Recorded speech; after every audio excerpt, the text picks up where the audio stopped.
Hello guys, आज की ये जो पोइट्री है वो हमारे देश के अमर शहीदों को श्रद्धांजलि के रूप में अर्पित करते हैं, क्योंकि हाल ही में अभी जो पुलवामा में कायराना हमला हुआ है और जब से देश आज़ाद हुआ है तब से लगातार पाकिस्तान की कायराना हरकत से हमारे देश के जवान जो अपनी बलिवेदी पर शहीदी देते हैं, तो जब उनका शव भारतीय तिरंगे झंडे में लपटा हुआ आता है तो हिंदी की कविता उन्हें जो नमन करती है वो आपके सामने प्रस्तुत करता हूँ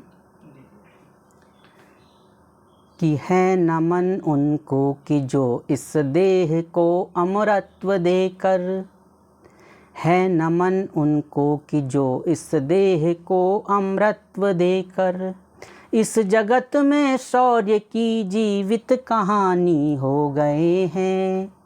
है नमन उनको कि जिनके सामने बौना हिमालय पर्वत की हाइट 8,850 मीटर है।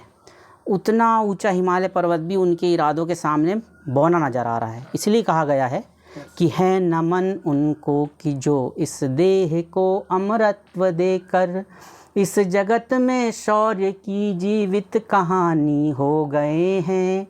है नमन उनको कि जिनके सामने बौना हिमालय जो धरा पर गिर पड़े पर आसमानी हो गए हैं।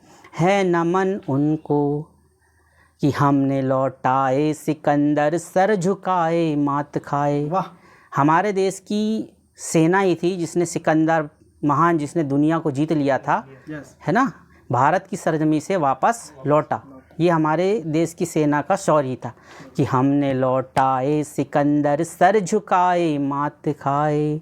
हमसे वो भिड़ते हैं जिनका मन धरा से भर गया है, कि है नमन उनको कि जिनको मृत्यु पाकर हुई पावन, शिखर जिनके चरण छूकर और मानी हो गए हैं।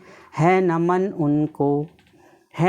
उनको कि जो इस देह को अमरत्व देकर इस जगत में शौर्य की जीवित कहानी हो गए हैं। है नमन उनको।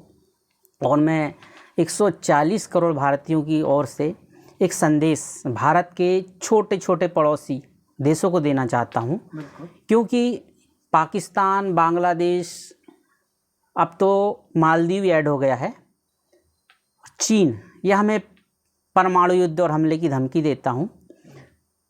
बार बार यह हमें धमकी देते हैं कि हम भारत पे परमाणु हमला कर देंगे। तो 140 करोड़ देशवासियों की ओर से मैं उन्हें कहना चाहता हूँ कि युद्ध की संभावना में जी रहे सब देश सुन लें।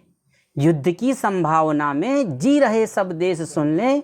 युद्ध भी है, बुद्ध भी है, जिसे चाहे उसे चुन ले।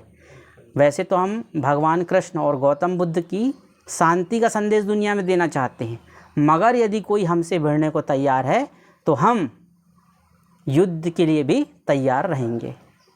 जय हिंद।